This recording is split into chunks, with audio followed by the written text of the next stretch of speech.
2021년 2월 2일 큐티 방송입니다. 기도로 하나님께 나아가겠습니다.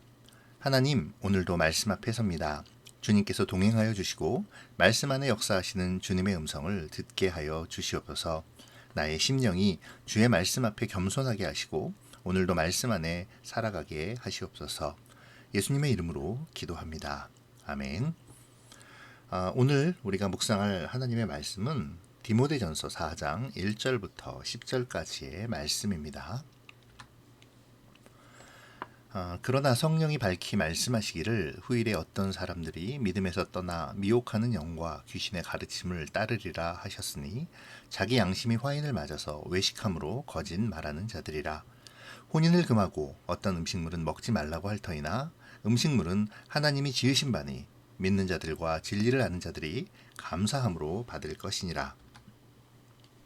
하나님께서 지으신 모든 것이 선함에 감사함으로 받으면 버릴 것이 없나니 하나님의 말씀과 기도로 거룩하여 짐이라. 내가 이것으로 형제를 깨우치면 그리스도 예수의 좋은 일꾼이 되어 믿음의 말씀과 내가 따르는 좋은 교훈으로 양육을 받으리라. 망령되고 허탄한 신화를 버리고 경건에 이르도록 내 자신을 연단하라.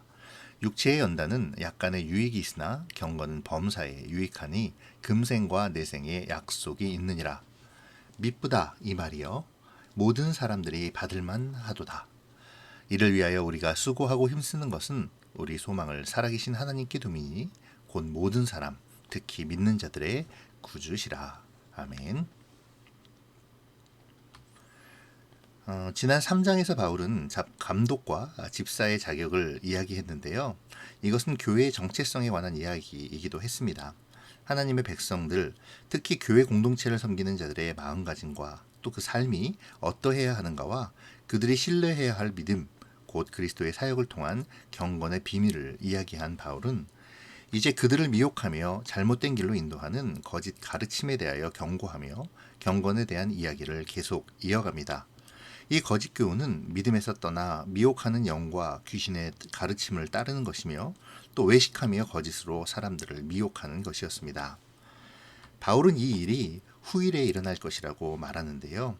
여기서 후일이란 먼 훗날을 의미하는 것이 아니라 그리스도께서 승천하신 후부터 다시 오실 재림 때까지의 시간을 말하는 것입니다. 초림과 재림 사이의 기간 동안 배교와 박해와 악의 통치가 동반될 것이라는 예언자적인 전통은 이미 주어져 있었음에도 불구하고 바울이 다시 언급하는 것은 아마도 이 당시 에베소 교회가 처한 상황과 무관하지 않을 것입니다. 바울은 미혹하는 자들의 거짓의 구체적인 내용을 말해줍니다. 곧 혼인을 금하고 어떤 음식물은 먹지 말라고 하는 것인데요. 이것은 금욕주의와 지나친 율법주의를 의미합니다. 지난 1장 큐티에서 신화와 족보로 표현한 당시의 거짓 교훈이 영지주의의 영향을 받은 헬라 문화와 율법주의가 혼합된 교훈이라고 말씀드린 바가 있는데요. 혼인을 금하고 음식을 금하는 건 역시 그들의 가르침과 무관하지 않습니다. 당시의 영지주의자들은 육신에 대하여 신적인 영을 가두는 감옥이로 생각했습니다. 결혼은 악한 육신의 계속적인 증식이라는 결과를 가져오는 것이므로 결혼을 해서는 안 된다고 가르쳤었죠. 이러한 가르침의 영향을 받아 에베소의 젊은 여성들이 미혹을 당한 듯 보입니다. 바울의 결혼에 대한 언급은 이와 같은 배경에서 나온 것이죠. 더 나아가서 바울은 5장에서 독신이 모든 사람에게 주어지는 은사가 아님을 주장하기까지 합니다. 또 거짓 교사들은 특정 음식을 먹는 것이 잘못이라고 가르쳤었죠. 이는 아마 구약 성경의 식물 금지 규례를 계속 지켜야 한다는 율법주의에서 나온 것으로 생각됩니다. 이러한 것에 대하여 바울은 일관된 입장을 견지합니다. 하나님께서 지으신 모든 것들은 선하기 때문에 음식이 사람을 더럽게 하거나 품위를 손상시키지 않는다는 것이죠. 바울은 이것을 하나님이 지으신 모든 것이 선함에 감사함으로 받으면 버릴 것이 없다라고 표현합니다. 하나님 앞에 겸손함으로 주어진 가정과 음식에 감사하라는 것입니다. 하나님이 주신 것을 인간이 감히 이렇다 저렇다 해서는 안 된다는 것이죠. 하나님이 주시는 모든 것이 사람에게 유익함을 신뢰하라는 것입니다. 오늘날에도 음식과 성 문제에 관해 금욕주의적인 입장을 견지하는 주장이 있습니다. 하지만 자칫 잘못하면 성경에 대하여 잘못된 오해가 될 수 있으니 주의해야겠죠. 반대로 성경을 잘못 이해함으로 또 자칫 방종으로 흐를 수 있는 것도 경계해야 할 대상입니다. 하나님께서 우리에게 주신 창조의 질서는 우리가 누릴 수 있는 은혜이자 축복입니다. 그러나 기도와 감사와 더불어 하나님께서 세우신 질서의 테두리 안에 있어야 하지요. 지나친 금욕이나 과도한 방종은 모두 하나님의 창조 질서에 위배되는 것임을 우리는 반드시 기억해야 합니다. 이와 같은 맥락에서 바울은 하나님의 말씀과 기도로 거룩하여진다고 선언합니다. 이 말은 4절에 하나님이 지으신 모든 것과 연결해서 생각할 수 있죠. 그러니까 세상의 모든 것은 우리의 가정과 직장, 우리가 먹고 자고 입고 사용하는 모든 영역을 포함하는 것입니다. 그 모든 것을 우리는 말씀과 기도로 거룩하게 하여야 한다는 것이죠. 말씀과 기도로 삶의 모든 영역을 거룩하게 하는 것, 이것이 바로 경건이라고 바울은 말하고 있는 것입니다. 바울은 또한 디모데에게 말씀과 기도로 자기의 모든 영역을 거룩하게 하라는 이 가르침을 형제들에게 가르치라고 말하는데요.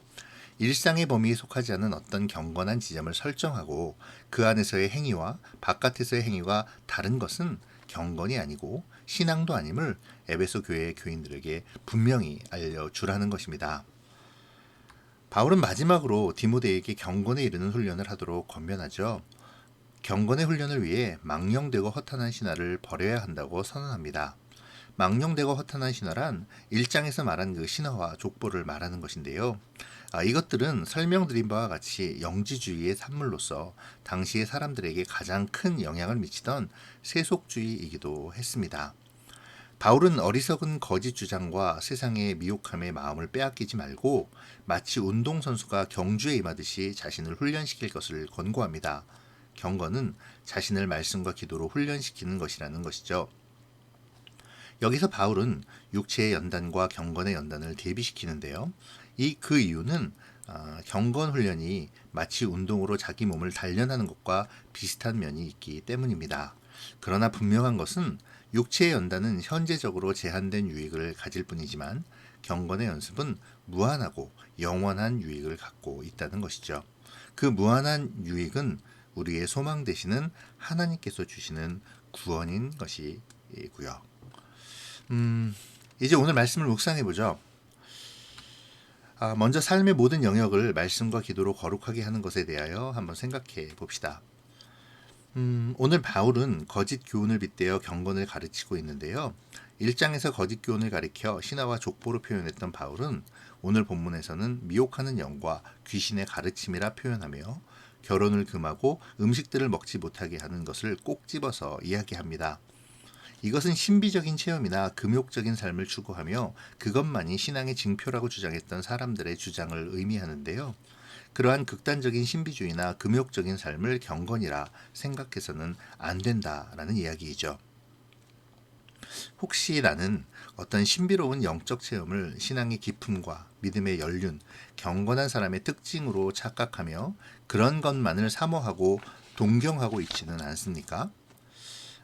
또 내가 무엇을 얻기 위해 금욕적인 생활을 하며 하나님 앞에 그것을 나의 의로 여길 때가 있지는 않는지요. 바울은 5절에서 하나님의 말씀과 기도로 거룩하여진다고 말합니다. 이 말을 4절과 연계하면 하나님께서 지으신 모든 것에 대하여 말씀과 기도로 거룩하여지라는 뜻으로 받아들일 수 있습니다. 그러므로 바울은 삶의 모든 영역에서 말씀과 기도로 거룩해질 것을 요구하며 그것이 곧 경건이라고 말하고 있는 것이죠. 경건의 장소가 따로 있는 것이 아닙니다. 삶의 모든 영역이 경건의 장소이자 시간인 것이죠. 그리고 모든 영역을 말씀과 기도로 거룩하게 하는 것이 경건입니다. 나의 삶의 경건의 장소와 그렇지 않은 장소나 시간을 구분한다면 그것은 경건이 아닐 뿐더러 믿음의 올바른 자세가 아닌 것이죠. 혹시 나는 교회에서의 모습과 세상에서의 모습이 다르지 않습니까? 교회에서의 모습과 다른 나의 모습이 있다면 그러한 모습을 뒤돌아보며 회개하면 좋겠습니다. 또한 바울은 4절에서 감사함으로 받으면 버릴 것이 없다라고 말씀하는데요. 이 말씀을 따라 나를 한번 생각해 보는 것도 좋을 것 같네요. 삶의 모든 영역에서 나는 하나님이 주신 것을 인정하고 감사하고 있습니까? 두 번째로 경건의 연습에 대하여 묵상해 보죠.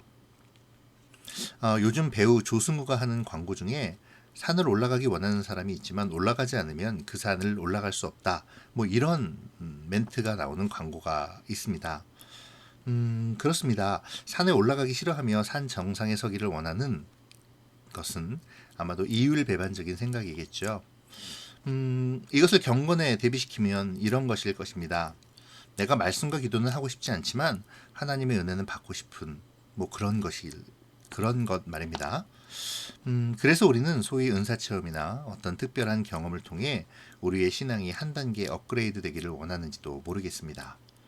솔직히 말하자면 폼나는 신앙생활을 세상적인 즐거움을 다 누리면서 하고 싶은 것이겠죠. 혹시 나는 신앙생활을 어떤 취미생활이나 삶의 액세서리 정도로 생각하고 있지는 않습니까? 7절에 우리가 버릴 허탄하고 망령된 신화는 무엇입니까? 아이러니하지만 소위 은사체험이나 어떤 특별한 하나님의 은혜는 꾸준히 말씀과 기도로 자신을 준비한 사람에게 주어진다는 것을 우리는 기억해야 합니다. 내 삶의 모든 영역에서의 말씀과 기도의 훈련 없이 무언가 하나님의 크신 기적의 은혜를 바라는 것은 다름 아닌 우상숭배, 바로 그것임을 명심해야겠습니다. 기도하겠습니다.